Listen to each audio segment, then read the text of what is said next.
असल जिंदगी में कहानी होती नहीं है, बनाई जाती है।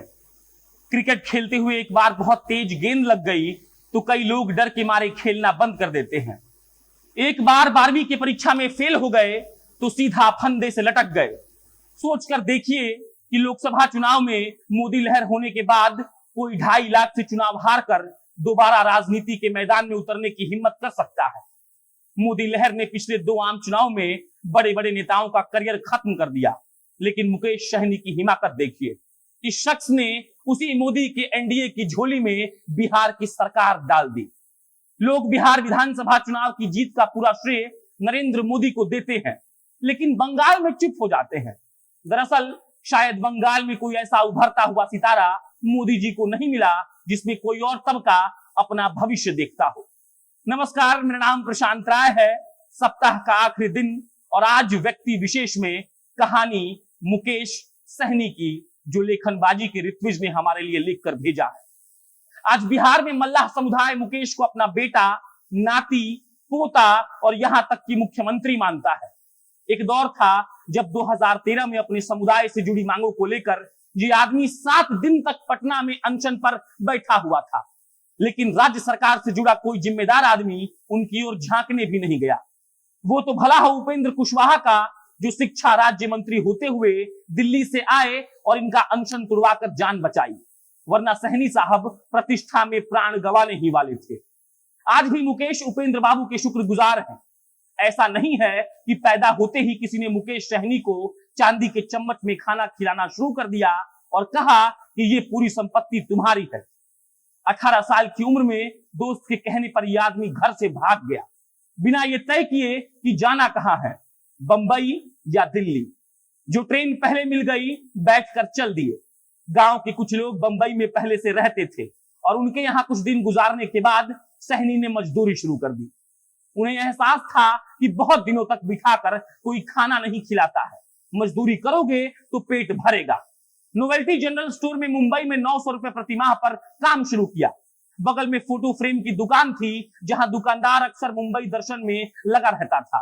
युवा मुकेश ने देखकर ग्लास कटिंग का काम सीख लिया और जनरल स्टोर के साथ साथ बगल में ही फ्रेम बनाने लगे।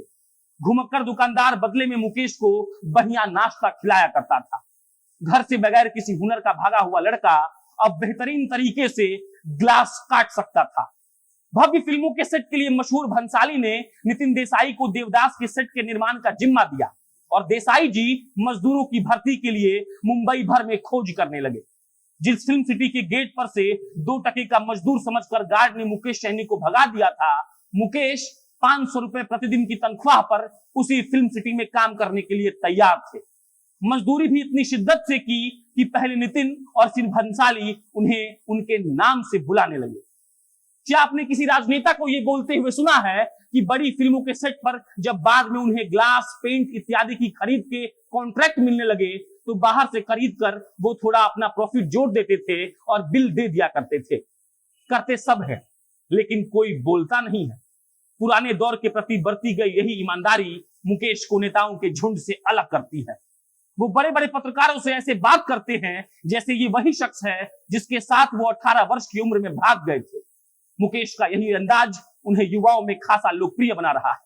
सिने वर्ल्ड प्राइवेट लिमिटेड के जरिए फिल्म, टीवी, सीरियल और उन अनेकों ऐसे शो पर वो सेट बनाने के बाद 9 वर्षों के बाद वो बिहार लौट आए। बीच में एक बार शादी करने आए थे। उस दौरे को आप दूध भात मान लीजिए। जब वापस लौटे तो अपने समाज में व्याप्त गरीबी, अशिक्षा और भुखमरी के हालात देखकर मुकेश का दिल रोने लगा। उन्हें लगा कि मैंने तो अपनी जिंदगी बना ली, लेकिन मेरा समाज मुझसे कुछ अपेक्षा रखता है। 2010 में सहनी समाज कल्याण संस्था बनाकर उन्होंने लोगों की शिक्षा और शादी वगैरह के दौरान आर्थिक सहायता देनी शुरू की। आगे अवसर की अनिश्चितता के कारण घर से भागने वाला मुकेश अपने समुदाय के नौजवानों को नए अवसर देना चाहता था।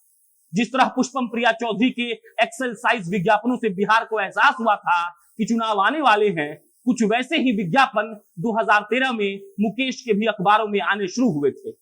फर्क ये रहा कि पुष्पम प्रिया चौधरी बहुत कुछ विदेश से सीख कर आई थी, जबकि मुकेश को जिंदगी ने थप्पड़ मारकर सब सिखाया था। जो लड़का कभी एक वक्त के खाने के लिए तरसा करता था, आज वैशाली, पूर्वी चंपारण, खगड़िया, मधुबनी और उत्तर बिहार के जिलों में उसके नाम का भौकाल है। अपने पिता से राजनीति के गुर सीखने वाले तेजस्वी को लगा था कि विधानसभा चुनाव के दौरान मुकेश को अंतिम वक्त तक लटका कर रखेंगे और ऐन मौके पर लात मार देंगे।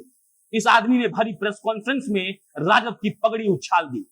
यदि वो महागठबंधन से अलग होने का ऐलान अलग करते तो शायद उतना फर्क नहीं पड़ता, लेकिन साथ बैठकर बगल वाले की पोल खोलने का मजा अलग है। 2015 में जब मुकेश बगैर पार्टी बनाए अमित शाह के साथ हेलीकॉप्टर से उड़कर रैली करते थे तो एनडीए हार गया था। सबने कहा कि हवाई नेता के चक्कर में भाजपा की दुर्गति हो गई। भाजपा ने धीरे धीरे उनसे सारे संबंध खत्म कर लिए। निषाद समुदाय को बिहार में शेड्यूल कास्ट घोषित करने की उनकी मांग भी ठंडे बस्ते में चली गई। मुकेश ने 2018 में विकासशील इंसान पार्टी बनाई और पॉलिटिकल पंडितों को गलत साबित करने पर तुल गए।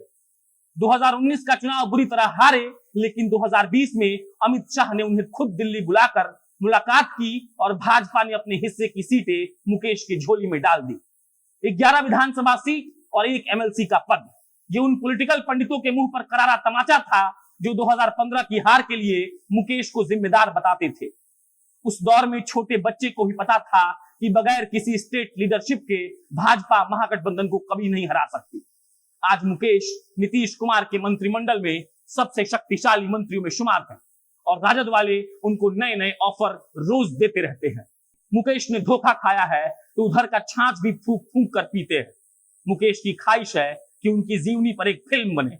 हालांकि उनके समाज से आवाज आती है, पहले मुख्यमंत्री बन जाइए, फिल्म बाद में बना लेंगे।